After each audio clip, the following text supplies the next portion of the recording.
नमस्कार, स्वागत है आपका पब्लिक इंडिया पर। मैं हूं नीलू व्यास। बिहार एसआईआर के दौरान मतदाता सूची से हटाए गए नामों को लेकर आज सुप्रीम कोर्ट ने एक तरह से राजनीतिक दलों को फटकार लगाई है। ये ऐसा बताया जा रहा है। इसमें इसने पूछा कि विशेष गहन पुनरीक्षण यानी कि एसआईआर के तहत मतदाताओं को फॉर्म भरने के दौरान राजनीतिक दलों के बीएलए क्या कर रहे थे। अदालत ने पूछा कि ये बीएलए मतदाताओं की मदद करने के बजाय निष्क्रिय क्यों पड़े हैं। अदालत ने हटाए गए 65 लाख लोगों के नामों को फिर से जोड़ने में मदद करने के लिए राजनीतिक दलों को निर्देश दिया है। अदालत ने शुक्रवार को यह भी निर्देश बिहार में विशेष गहन संशोधन यानी एसआईआर की मतदाता सूची को चुनौती देने वाली याचिकाओं की सुनवाई के दौरान ये सारे ऑब्जर्वेशंस दिए। और सुप्रीम कोर्ट ने शुक्रवार को हटाए गए मतदाताओं के नामों के सुधार के मुद्दे पर राजनीतिक दलों की निष्क्रियता पर हैरत जताई। सुप्रीम कोर्ट की बेंच ने यह भी नोट किया कि बिहार एसआईआर में 85,000 नए मतदाता सामने आए हैं। हालांकि राजनीतिक दलों के बूथ स्तर के एजेंट्स द्वारा केवल 2 आपत्तियां दर्ज की गई हैं। कोर्ट की तीखी टिप्पणी में कहा गया, और मैं कोट कर रही हूं, हमें केवल राजनीतिक दलों की निष्क्रियता पर आश्चर्य है। बूथ स्तरीय एजेंटों यानी बीएलए को नियुक्त करने के बाद वे क्या कर रहे हैं। लोगों और स्थानीय राजनीतिक लोगों के बीच दूरी क्यों है। राजनीतिक दलों को मतदाताओं की मदद करनी चाहिए। और इसके बाद कोर्ट ने क्या कहा, उन्होंने कहा सभी राजनीतिक दलों के बीएलए को ये जांचना है कि ड्राफ्ट सूची में शामिल नहीं किए गए 65 लाख लोग सुविधा प्राप्त कर रहे हैं या मृत हैं या स्वेच्छा से अपने निवास स्थानांतरित कर चुके हैं। जस्टिस सूर्यकांत की अध्यक्षता वाली 2 न्यायाधीशों की बेंच में 12 राजनीतिक दलों को निर्देश दिया कि वे अपने कार्यकर्ताओं को लोगों को ईसीआई द्वारा सूचीबद्ध 11 दस्तावेजों या आधार कार्ड के साथ शिकायतें दर्ज करने में मदद करने के लिए आदेश जारी करें। जस्टिस सूर्यकांत ने कहा कि बिहार के सभी 12 राजनीतिक दलों को अपने कार्यकर्ताओं को फॉर्म 6 में 11 दस्तावेजों या आधार कार्ड के साथ आवश्यक फॉर्म जमा करने में लोगों की मदद करने के लिए विशिष्ट निर्देश जारी करने होंगे। अब आधार कार्ड के नीचे उन्होंने क्या कहा, सुप्रीम कोर्ट ने कहा कि दावा फॉर्म आधार कार्ड या अन्य 11 स्वीकार्य दस्तावेजों के साथ जमा किए जा सकते हैं। अदालत ने कहा कि हम हटाए गए मतदाताओं के दावों को आधार कार्ड या अन्य स्वीकार दस्तावेजों के साथ बिहार एसआईआर के लिए ऑनलाइन जमा करने की अनुमति देंगे। चुनाव आयोग द्वारा 11 स्वीकार्य दस्तावेजों की सूची से बाहर रखा गया है। अब सवाल ये उठता है कि सुप्रीम कोर्ट, अब ये पूरा जो मैटर है, अब ये 8 सितंबर के लिए अगली सुनवाई कर दी गई है। लेकिन आज ये आधार अगर अलाउ भी किया तो क्या सुप्रीम कोर्ट ने बहुत बड़ा एहसान आज वोटरों के ऊपर कर दिया, और क्या सुप्रीम कोर्ट ने और चुनाव आयोग ने बहुत बड़ा एहसान आज पूरे देश के ऊपर कर दिया कि भाई देखिए इतनी हियरिंग्स के बाद अब हम आधार अलाउ कर रहे हैं। तो सवाल ये उठता है कि आज की हियरिंग का हासिल क्या है। सुप्रीम कोर्ट क्या डिले करता जा रहा है और डिले करता जा रहा है। सुप्रीम कोर्ट के आज की हियरिंग को हम कैसे समझे। इस समय हमारे साथ वरिष्ठ वकील और एक्टिविस्ट अरुण अग्रवाल जी हमारे साथ जुड़ रहे हैं। अरुण जी, आपका स्वागत है। Thank you so much for joining. आज की सुनवाई के बारे में ये कहा जा रहा है और सारे मेन स्ट्रीम मीडिया आधार कार्ड को लेकर कह दिया है कि सुप्रीम कोर्ट ने बहुत बड़ा निर्देश दे दिया, अब आधार कार्ड भी एक्सेप्टेबल है। ये तो डे 1 हो जाना चाहिए था जी। नमस्कार नीलू जी। देखिए, आज सुप्रीम कोर्ट और इलेक्शन कमीशन ने जो है एक तरह से खेला कर दिया।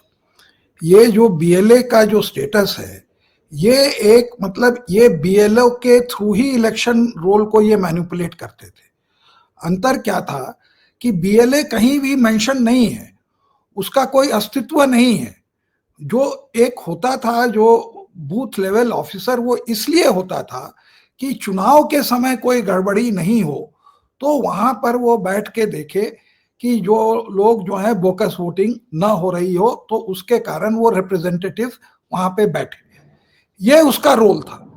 उसको इलेक्टरल रोल के प्रिपरेशन में बीएलए का कोई रोल नहीं है। ये जो है कोई कॉन्स्टिट्यूशनल बॉडी नहीं है, कोई फेयर प्ले की बॉडी नहीं है। इलेक्शन रोल सही हो, इसकी जिम्मेदारी केवल बीएलओ और जो इलेक्टरल रोल ऑफिसर जो वहां का जो एसडीओ होता है, उसकी ये जिम्मेवारी है। वो जिम्मेवारी जो है चुनाव आयोग अपना गड़बड़ करके कह रहा है कि हम तो गड़बड़ करेंगे।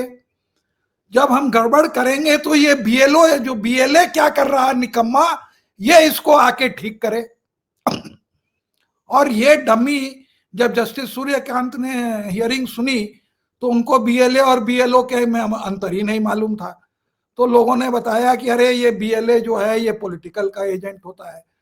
आप करिए कि मैं एक बहुत गरीब पार्टी हूँ, मेरे पास इतने पैसे नहीं हैं कि हम एक बीएलए को उसी हर एक बूथ में एक आदमी हो हम उसको अपॉइंट करें। तो इसका मतलब है कि अगर बीएलए नहीं रहेंगे तो चुनाव आयोग जिस तरह का इलेक्टरल रोल चाहे उसका वो प्रिपेयर कर लेगा। बीएलए बीएलए के थ्रू ही रिगिंग हो रही है। अब ऑपोजिशन पार्टीज इस पर ध्यान नहीं देती थी क्योंकि बीजेपी के जो आरएसएस के जो पन्ना प्रमुख और जो लोग एम्बेडेड है आइडियोलॉजिकल, वो लोग इसके इस माध्यम से मैनिपुलेट कर रहे थे और उनको स्टेटस दिया हुआ था बीएलए का। तब इनको मजबूरी में जो है कि भाई वो गड़बड़ी नहीं करे तो कम से कम हम अपना आदमी खड़ा करें। और ये दोनों मतलब कि अगर संतरी रहेंगे तो शायद गड़बड़ ना हो। अब आप बीएलए को खरीद के आप अगर पूरा गड़बड़ कर लेंगे तो वो क्या करेगा? सबसे बड़ा कोर्ट को ये डिसाइड करना है कि एक इलेक्टरल रोल जो बेगर घाल मेल के प्योर इलेक्टरल रोल की जिम्मेदारी में बीएलओ की है कि बीएलए की है कि पॉलिटिकल पार्टी की है। अगर मैं पॉलिटिकल पार्टी हूं, मैं भी बैठ जाऊं और कहूं कि मैं बीएलए नहीं अपॉइंट करता, तुम इसका मतलब है कि तुम जितना गड़बड़ करो कर लो और फिर कहो कि तुमने बीएलए नहीं अपॉइंट किया इसलिए हम गड़बड़ कर रहे हैं। अब बात तो समझिए, अगर हम नहीं करते तो क्या आप जो है एक खाली भाजपा के वोटर वहां रहेंगे और उनका वोट डलेगा? क्या ये कहना चाह रहा है चुनाव आयोग या कोर्ट? बीएलए का कोई पूरा इशू जो है बेगर बीएलए के डिसाइड होना है, क्योंकि पॉलिटिकल पार्टी का कोई मेंशन नहीं है कॉन्स्टिट्यूशन में और कोई भी मेंशन नहीं है बूथ लेवल ऑफिसर वगैरह की जिम्मेदारी जो है, जो कानून बना है जिसको कि पीपल रिप्रेजेंटेशन एक्ट बोलते हैं, या जो ये कहते हैं इलेक्टरल रोल के जो रूल्स बने हुए हैं उसके अंदर में मेंशन्ड है, बिल्कुल ईआरओ मेंशन्ड है। बीएलए क्या चीज होती है? एक चुनाव आयोग का अपने चोरी करने का जो एक बचाव है वो है एक बीएलए। और 1,60,000 में 1 लाख करीब करीब तो बीएलए खाली भाजपा और नीतीश कुमार के हैं। वो तो चूंकि वो गड़बड़ कर रहे हैं तो लोग अपॉइंट कर रहे हैं, तो उनके ऊपर जिम्मेवारी देना है। आज भी अगर आप देखें तो आज की सुनवाई में कोर्ट ने पॉलिटिकल पार्टीज के ऊपर ही सारा ठीकरा फोड़ दिया है कि भाई आप लोग असेस नहीं कर रहे हैं। चुनाव आयोग के वकील राकेश द्विवेदी ने कहा कि पॉलिटिकल पार्टीज हमारी मदद करें। अब बताइए, चुनाव आयोग का ये काम है कि पॉलिटिकल पार्टीज उनकी मदद करे, या फिर चुनाव आयोग ये कह रहा है एक तरीके से कि हमारे पास लोग ही नहीं है इसलिए हमें पॉलिटिकल पार्टीज की मदद चाहिए? नहीं नहीं, मेरे पास लोग हैं, हम गड़बड़ी करेंगे लेकिन आप लोगों का काम है पकड़ना, ये कह रहे हैं। और दूसरी बात है कि एक तरफ तो द्विवेदी साहब ये कह रहे हैं कि पॉलिटिकल पार्टी कोर्ट ही नहीं आई। अगर नहीं आई तो जनता तो आई ना, तो जनता की बात तो सुनो। फिर लोगों ने कहा कि नहीं आई तो वो भी झूठ बोलने पर जो है वहां पकड़े गए। मतलब जो मन में, आप मान सकते हैं क्यों कहते हैं कि केवल 2 ऑब्जेक्शन खाली पड़े पूरे बिहार में। मतलब झूठ भी बोलो तो थोड़ा कम बोलो।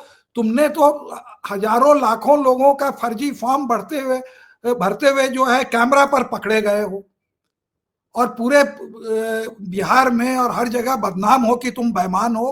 क्योंकि तुम्हारा देखिए, अगर बीएलओ बेईमानी कर रहा है, फर्जी दस्तखत इन्यूमरेशन फॉर्म पर करके चढ़ा रहा है, उसकी कोई अकाउंटेबिलिटी नहीं होती है, और उसके बाद जो है इलेक्शन कमीशन आके कोर्ट में कहता है कि हमको इतने फॉर्म मिल गए जैसे कि सब जेन्युइन फॉर्म थे, तो लोग तो कहेंगे ना कि इलेक्शन कमीशन भी चोर, बीएलओ भी चोर, और यहाँ जो बोल रहे हैं वो भी गलत है। क्योंकि वो लोग तो रोज देख रहे हैं, कैमरे पर देख रहे हैं, लोग कह रहे हैं कि हमने फॉर्म नहीं भरा, कैसे फॉर्म आपने चढ़ा दिए। तो ये जो फर्जीवाड़ा है वो चल रहा है। अब रही बात आधार की। आधार एक राइट है कानून के अंदर में जो दिया गया है, न केवल वो उनके फॉर्म 6 फॉर्म 7 में को मेंशन किया हुआ है। उस सेक्शन 23 के अंदर में कहा हुआ है कि कोई भी आदमी अगर फॉर्म भर के अपना आधार कार्ड देता है, जबकि वो आधार ऑप्शनल है देना, तो उसका नाम आपको इंक्लूड करना पड़ेगा। उसके आगे आप उससे और कुछ नहीं मांग सकते। अब आधार भी लोग दे रहे हैं तो कह रहे हैं कि 11 में से एक और डॉक्यूमेंट दो। पहले दिन से सुप्रीम कोर्ट ने कहा कि आधार को मानिए, उसके बावजूद भी नहीं माना, वो ओपनली नहीं माना, उसके बाद भी सुप्रीम कोर्ट कुछ नहीं कर रहा है। तो मतलब चुनाव आयोग को ये जो भी करे, अगर आप देखें जो शुरू से ही जो चुनाव आयोग जो है एक पक्ष के साइड का हरदम लेता आया है, उसमें कोर्ट ने कभी नहीं इंटरवीन किया।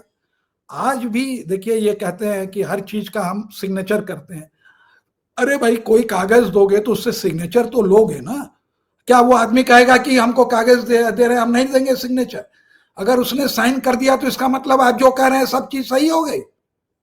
क्या उसको आप ऑप्शन देते हैं कि जो हम कागज दे रहे हैं अगर हमने उसकी प्राप्ति दे दी तो हमसे तो आप प्राप्ति ले रहे हैं, और वोटर जो इन्यूमरेशन फॉर्म दे रहा है उसको पूरे बिहार में आपने प्राप्ति नहीं दी और सुप्रीम कोर्ट देखता रहा, कुछ नहीं किया। लेकिन सुप्रीम अरुण कोर्ट जी, का आज जो जस्टिस सूर्यकांत का जो कॉन्डक्ट था कोर्ट में, आज वो मुझे समझ में नहीं आया। जैसे कि जब पिटिशनर्स ये कह रहे थे कि भाई हमें और टाइम दीजिए, तो टाइम देने पे वो ये कहते हैं अरे भाई चुनाव आयोग इसको कंसिडर करे।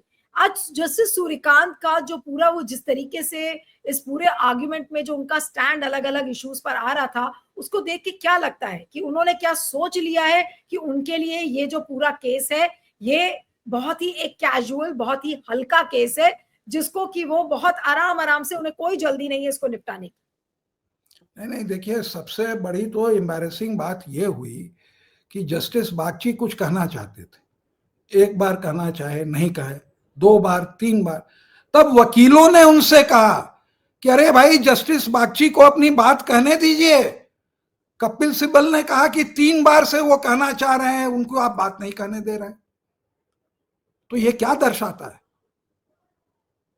देखिए, कहना नहीं चाहिए, लेकिन जो है लोगों के खिलाफ जो है बहुत संगीन आरोप लगे हैं जो इन्वेस्टिगेट नहीं हुए और जो पब्लिक डोमेन में है, जो कि लॉयर्स भी जानते हैं, लॉ स्टूडेंट्स भी जानते हैं। और उस बैकग्राउंड से अगर आप कोई मैटर को नहीं डिसाइड करते या आप जो अश्योरेंस देते हैं फिर नहीं उसको लिव अप करते, तो लोग क्या कहेंगे कि आपको सरकार कहीं दबा रही है। अगर आप कहते हैं ओपन कोर्ट में कि चुनाव आयोग का पहले तो चयन कौन करेगा, वो मैटर आप जो है साल भर से नहीं डिसाइड कर रहे हैं। जब वो समय आता है तो कहते हैं कि अगर सरकार ने चुन लिया तो कॉन्सिक्वेंसेस विल फॉलो। आप 12 तारीख को करते हैं, 17 तारीख को चुनाव आयोग का वो चुन लिया जाता है, ज्ञानेश कुमार आ जाते हैं, पूरे देश को जो है बर्बाद करने में लगे हुए हैं, और उसके बावजूद भी आप कुछ नहीं करते हैं और वो मामले को टालते जाते हैं। तो लोग क्या सोचेंगे कि आपने एक गलत आदमी का चुनाव आयोग बनने का वो फैसिलिटेट किया, और उसके बाद ये तो तांडव नृत्य कर रहा है पूरे देश में। अरे मैं आपसे कह रहा हूं, आपको मैं एक बात कहता हूं कि जितना जेन्युइन इसके पहले का रोल था, उससे खराब रोल जो है एसआईआर में निकलेगा। जो प्रीवियस रोल था वो इससे कहीं बढ़िया होगा। और पूरे देश में जो है आज टेंशन है, लोग टेंशन में है, मीडिया टेंशन में है, लोग सड़क पे आ गए, काम नहीं हो रहा है, संसद में, संसद के बाहर सड़क पे नारे लग रहे हैं, वोट चोर गद्दी छोड़, और किसी को कोई पड़ी ही नहीं कि ये क्यों हो रहा है। अरे जब गोपाल शंकर नारायणन ने उठ के एक बात कही, आज की दो तीन चीजें हियरिंग में बड़ी खराब थी, कि आप जो है ये जो मैटर है इसको लीगली तो डिसाइड करिए। 3 दिन तक आप उसको हियरिंग किए, अगर आपको 5 दिन सुनना है 5 दिन और करिए। आप पहले ये डिसाइड करिए कि स्पेशल रिवीजन लीगल है कि नहीं है। आप नहीं डिसाइड करके, सुनिए, आप नहीं डिसाइड करके इसको लीगल बना रहे हैं। अब जब हो जाएगा, अरे अब तो हो गया, अब तो चुनाव आयोग का अपॉइंटमेंट ज्ञानेश्वर प्रसाद का हो गया, कुमार का हो गया। तो ये जो तरीका है ये सब समझते हैं कि ये जो है किस तरफ से वो जा रहा है। डिसीजन नहीं लेना भी एक डिसीजन है सरकार के फेवर में। तो वो आप उठ ये के कह कह रहे हैं रहा कि है। जानबूझकर, आपने कहा कि जानबूझकर जो एसआईआर की संवैधानिकता वाला इशू है, इसको जानबूझकर टाला जा रहा है और ये छोटे छोटे यस, वोटर्स को देके जस्टिफाई करने की कोशिश की जा रही है कि बस एसआईआर बस। बिल्कुल सही है। अब वो तो आपको हमने पहले कह दिया था जब शुरू में कि एसआईआर को लीगल करेंगे और आधार को अलाउ करेंगे, और ये दोनों बातें सच निकली। पुरानी रिकॉर्डिंग होके देख लीजिए। हम लोग यहाँ बैठ के समझ रहे हैं कि कोर्ट कहाँ जा रहा है, और पूरा देश ऊपर नीचे हो गया। जब चुनाव आयोग पर विश्वास नहीं, सरकार कोर्ट में गुहार लगाइए तो नहीं, तो फिर क्या होगा? लोग तो यही कहेंगे ना कि जो श्रीलंका में हुआ, पाकिस्तान में हुआ, बांग्लादेश में हुआ, वही अब भारत में हो रहा है। ये चीज समझनी चाहिए कि कोर्ट को जो है समय से डिसीजन लेना और सही डिसीजन लेना। आज अगर बिहार में अलाउ करेंगे, कल बंगाल में होगा। बंगाल में होगा तो आप देखिएगा कि कितने लोग मरते हैं। मैं लिटरली कर रहा हूं, अगर ये इसी तरह से एसआईआर बंगाल में किया तो वहां पर वायलेंस होगा, जैसे कि इलेक्शन में इतना वायलेंस होता है। हर इलेक्शन में वायलेंस होता है, आज से नहीं, बहुत पहले से। और ये तो वहां पर तो सरकार है अपोजिशन की, टीएमसी की सरकार है। यहाँ तो बैठे हैं ना ये पलटू राम और ये क्या कह रहे हैं हमारे बीजेपी वाले, वो जो सपोर्टर है इनके, क्योंकि उनको बेनिफिट हो रहा है। यही चीज आदमी को समझना चाहिए कि न चुनाव आयोग निष्पक्ष है, और अगर कोर्ट भी इसी तरह से उसका साइड लेगा तो क्या होगा। बीएलओ बीएलए का कोई रोल नहीं है, पॉलिटिकल पार्टी का रोल नहीं है। वहां लोग चिल्लाते रह गए कि हम लोग जो है खाली मतदाता और वोटर के खिलाफ में है, हमारी बात सुनिए। वो बात सुनी नहीं जा रही। तो लोग, एक तो अच्छी बात है कि लाइव होता है ना, तो लोग देख लेते हैं नहीं, कि लेकिन कौन सवाल क्या ये है। उठता है कि जस्टिस गवई क्या इसमें कुछ कर सकते हैं? वो देख रहे हैं कि जस्टिस सूर्यकांत किस तरीके से इस पूरे केस को, बिल्कुल उन्होंने लीपापोती इस केस की कर दी है। अब जो वजह जो भी हो, उनकी लॉयल्टी पर भी सवाल है, उनके ऊपर जो केसेस लगे हैं उस पर सवाल है, लेकिन वो एक सिटिंग जज है। लेकिन सवाल ये उठता है कि जस्टिस गवई के हाथ में भी तो बहुत सारी चीजें, वो क्यों नहीं कर रहे? नहीं, अब वो चाहे तो एक बड़ी बेंच अपॉइंट कर सकते हैं और कहें कि you decide it with in 3 days। लेकिन अब ये है कि कलीग है, कल को चीफ जस्टिस बनेंगे, हम कैसे इनको ओवरराइड करें। अब इनके यहाँ मामला पहुंच गया। अब वो पहले चंद्रचूड करते थे, जिनको बेल नहीं देना होता था जस्टिस त्रिवेदी के यहाँ मामला भेज देते थे, और उसके बाद कहते थे कि नहीं, हमने तो A to Z को सबको को बेल दिया है ना, और जितने को नहीं देना था तो वो तो इसीलिए जो है जस्टिस ओका ने कहा कि supreme court is chief justice centric. तो ये है, we are in for very tough times. देखिए, आप निकाल लीजिए, चुनाव आयोग को डिफेंड करिए, जनता को स्ट्रीट पर और पॉलिटिकल पार्टी दोनों जो है सुप्रीम कोर्ट को इग्नोर कर रहे हैं कि अपना काम करने में लगे हुए हैं। तो यही होगा कि वो लोग जो, अगर स्ट्रीट पर लोग आ रहे हैं, क्यों आ रहे हैं? क्योंकि आप नहीं डिसाइड कर रहे हैं, और आपका जो, आपकी प्राइम जिम्मेदारी है। आप नहीं कह सकते कि हमको जो है दो मियाँ बीवी लड़ रहे हैं तो उनका केस सुनना ज्यादा जरूरी है कि तुमको क्या मुआवजा मिलेगा और तुम क्यों भाग के चले गए रशिया, और क्यों नहीं तुमने बताया। वो केस भी जरूरी है, लेकिन पहले इस ये सब दो आदमी का केस और कहां पर 140 करोड़ लोगों का केस, क्या दोनों केस बराबर हैं? ये जवाब देना पड़ेगा ना सुप्रीम कोर्ट को। कोई भी अहम मुद्दे का मामला होता है उसको आप नहीं सुनते हो। इलेक्ट्रल बॉन्ड हो, सिंबल का केस हो, जम्मू कश्मीर का हो, 5-7 साल लगाएंगे। और वही आर्बिट्रेशन का हो, जहां पैसा कमाने वाला है, तो 7 महीने में आप 5 बेंच के जगह 7 मेंबर का बेंच बैठा के 5 मेंबर के बेंच को पलट देंगे। नहीं, तो अगर हम इससे निष्कर्ष पर अगर हम निकले तो हम क्या 2-3 बड़े निष्कर्ष निकाल सकते हैं जिस तरीके से, और जिसमें कि जस्टिस सूर्यकांत का जो एटीट्यूड है, अप्रोच है, वो भी इंक्लूडेड है कि सुप्रीम कोर्ट एसआईआर के मुद्दे पर क्या करने की कोशिश कर रहा है? वोटरों को मूर्ख बना रहा है जानबूझकर, क्योंकि सरकार के दबाव में आकर इस तरीके से एक अप्रोच ले रहा है एसआईआर के केस में। 2-3-4 बड़ी बातें आप क्या कहेंगे अंत में? जी देखिए, सुप्रीम कोर्ट को ये फुर्सत नहीं है कि इस मामले के तह में जाए, और सरकार और इलेक्शन कमीशन का खेल समझे। उनको समय ही नहीं है, फुर्सत ही नहीं है कि इसको समझने की कोशिश करें। जब इतना बड़ा प्रेजेंटेशन राहुल गांधी ने किया तो उसको देखने का ही नहीं फुर्सत है, तो समझने का कहाँ फुर्सत है। मैं कोई इसमें सार्काज़म नहीं कर रहा हूँ।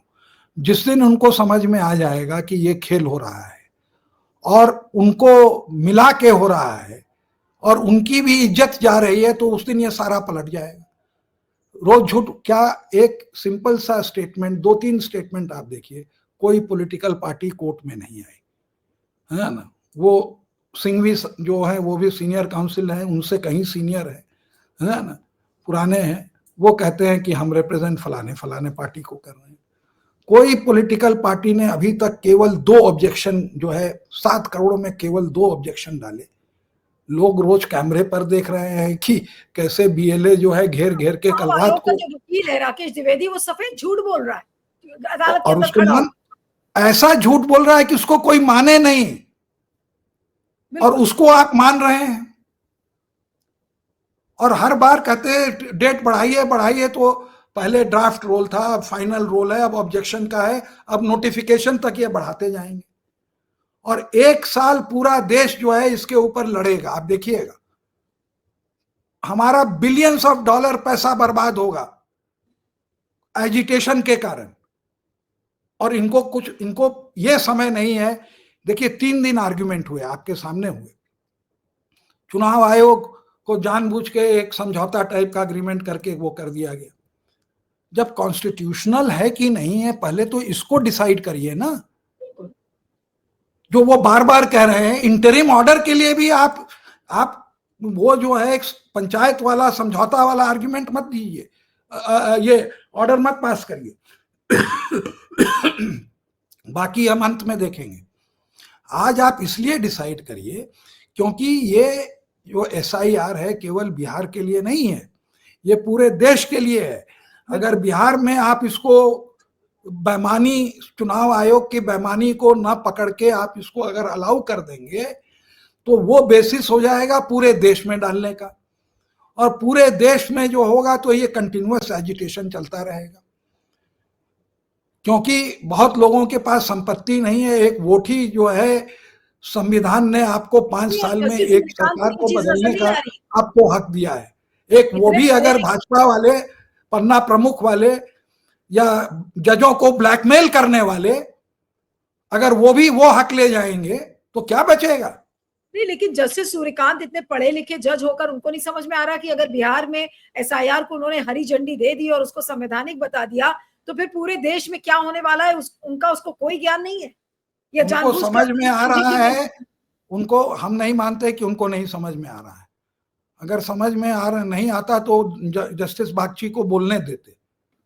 वो अंत में जो नहीं बोल पा रहे थे अपनी बात, प्यूनी जज को जो है, चूंकि वो सीनियर जज हैं, तो हमने तो ये बहुत कम देखा है कि कोर्ट में लॉयर लोग कहें कि please allow justice Bagchi to speak.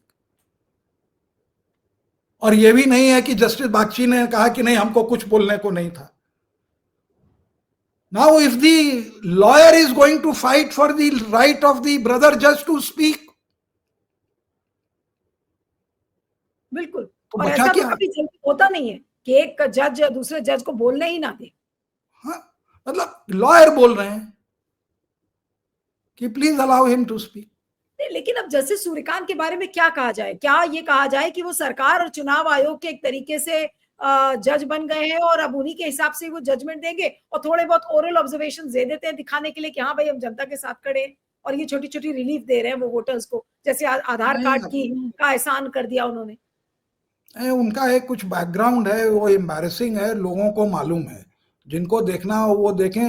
होता क्या है कि देखिए आप अगर अपना जेन्युइन काम भी कर रहे हैं, बोनाफाइड भी हैं, तो जो लोगों को आपका ऑर्डर या डायरेक्शन नहीं पसंद है, वो तो 2 में 2 जोड़ के ये कहेंगे कि भाई ये सरकार के तरफ दे रहे हैं क्योंकि ये सरकार के प्रेशर में। वो जमाना गया। किस समय गया? इमरजेंसी के जमाने से गया कि जो भी जज बोले जो है वो सही। जो वो आया हेबियस कॉर्पस का जजमेंट, उस दिन से वो ट्रस्ट टूट गया। तो आज भी वही बात हो रही है कि जो लोग, अगर हम लोग आज 2 महीने 3 महीने पहले ये इस बात को प्रिडिक्ट कर दिए कि एसआईआर को ये नहीं रोकेंगे और इसी तरह से इंटरिम ऑर्डर चलता रहेगा और आधार को ये अलाउ कर देंगे क्योंकि वो कानून में लिखा हुआ है और वो बात सही निकलती है, तो इसके आगे फिर मतलब क्या बचता है। और जो हम लोग ड्रामा कोर्ट में देख रहे हैं कि बोलने नहीं दिया जाता, जब ऑपोजिट वाला बोलता है तो चुनाव आयोग वाला बराबर टोक रहा है और उसको नहीं मना किया जाता कि तुम चुप रहो। क्यों नहीं उनको मना किया जा रहा है? जो आदमी खड़ा होकर बोलता है कि हम फलाने को रिप्रेजेंट कर रहे हैं, लोगों को ये करने दीजिए, आप नहीं बोलने देते। आप कोर्ट में कहते हैं कि तुम 15 मीट्रिक को दिखा दो जो कि वोटर रोल में जिनका नाम मरे हुए हैं और जो जिंदा है। यहाँ लोग 1.5 लाख को दिखाने को तैयार है, अगर 15 दिखा दोगे तो हम एसआईआर कैंसिल कर देंगे। ये सबने सुना ना। तो अगर 15 के जगह 15 तो उसी अगले हियरिंग में खड़े कर दिए थे और अपोजिशन का जो लीडर है वो जो है चाय पी रहा है मरे हुए लोगों के साथ। तो हो सकता है कि लॉर्डशिप ये सब चीजें नहीं देखते हो, लेकिन जनता देख रही है कि ग्राउंड पर कैसे बेईमानी हो रही है।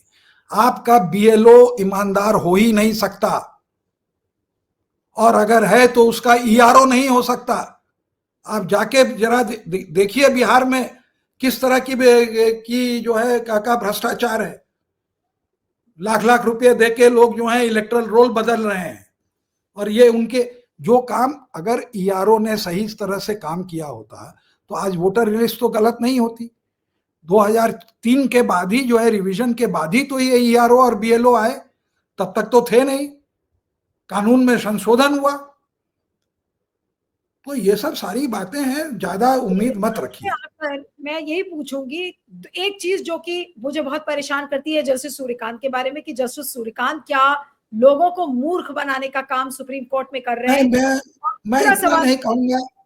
ये जस्टिस सूर्यकांत के हित में होगा और जनता के भी हित में होगा कि इस केस से वो रिक्यूज कर ले। इस केस से, क्योंकि वो नंबर 2 है, उनका प्रमोशन जो है सरकार के हाथ में है, सरकार के हाथ में उनकी कंप्लेंट पड़ी हुई है, वो रिक्यूज कर ले। ये बहुत अहम मामला है ये। और इलेक्शन कमीशन का जो चीफ कमिश्नर को अपॉइंटमेंट कौन करेगा, ये दोनों मामले को वो न सुने तो उनके लिए और देश के लिए और सबके लिए अच्छा होगा। जस्टिस तो कोई भी कर सकता है। बिल्कुल। हमें याद है एक छोटा सा बीएन अग्रवाल को एक बहुत अहम मामले में जेठमलानी ने कह दिया था कि हमने आर्टिकल लिखी है, हो सकता है कि आप उसके पढ़े हों, आपके खिलाफ था तो आप नहीं जस्टिस करेंगे, जबकि वो जानबूझ के लिखी गई थी। और मैं बताता हूँ वो कौन सा मामला था। ये अंसल ब्रदर्स, ये वाला जो था जिसमें वो जेल गए थे, जो कौन ब्रदर्स से उपहार वाला मामला था, उपहार केस में। हाँ, और वो जेल गए और जस्टिस अग्रवाल उसमें जो एकदम सख्त थे और उससे बचाना था, वो तुरंत रिक्यूज कर गए।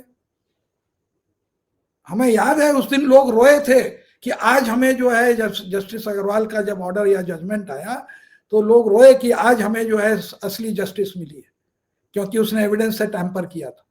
बिल्कुल ऐसा होता है, फिर वो बच गए। तो ये सब कानूनी दांव पेच है। अरुण जी, अब अंत में बहुत संक्षेप में आपसे एक जवाब चाहिए कि एसआईआर के केस में अब होगा क्या?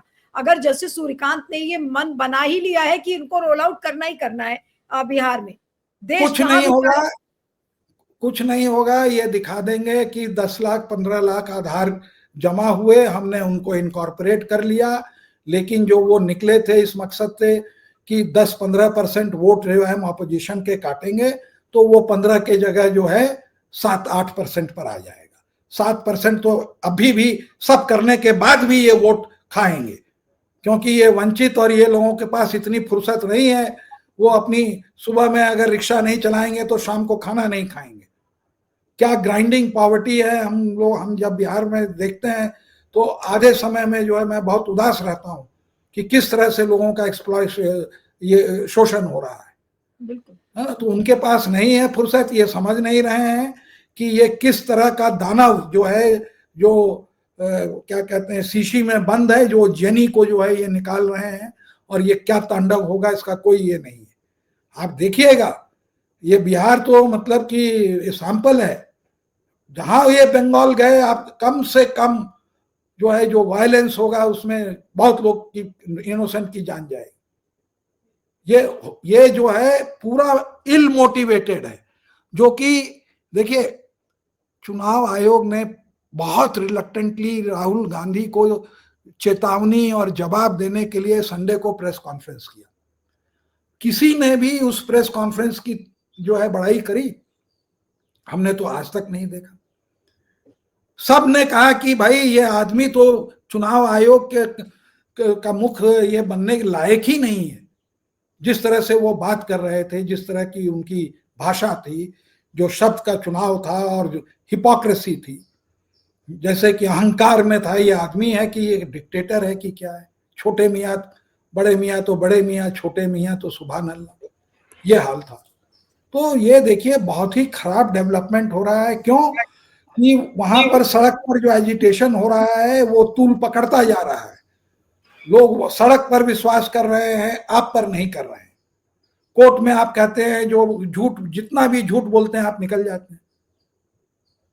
तो ये बीएलए के ऊपर, पॉलिटिकल पार्टी के ऊपर आपके गुनाहों का आप वो नहीं ठीक फोड़ सकते।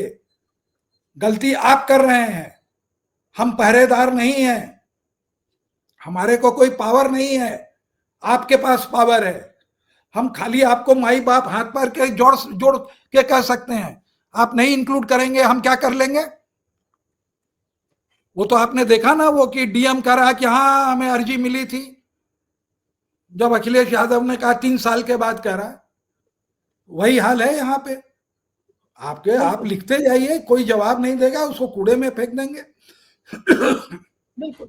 अब इससे खैर दुर्भाग्यपूर्ण क्या बात होगी। और अब अगली सुनवाई 8 सितंबर को है, और जैसा अरुण जी ने कहा कि अब ये जानबूझकर डिले किया जाएगा ताकि जो संवैधानिकता वाला इशू है एसआईआर का, उसके ऊपर कोई बात ही न हो सके। और एक बार बिहार में शुरू हो गया तो फिर उसको जस्टिफाई किया जाएगा कि देखिए बिहार में तो हमने रोल आउट कर ही दिया, अब हम इसको पूरे देश में करेंगे। तो आप देखिए कि क्या इंटेंशन है। और जस्टिस सूर्यकांत के बारे में मैं कहूंगी कि जस्टिस सूर्यकांत का जो कॉन्डक्ट है इस पूरे केस में, सही कहा अरुण जी ने कि उनको कायदे से अब रिक्यूज कर लेना चाहिए, लेकिन क्या वो करेंगे ये एक बड़ा सवाल है। आपका बहुत बहुत शुक्रिया Arun ji, thank you so much for joining.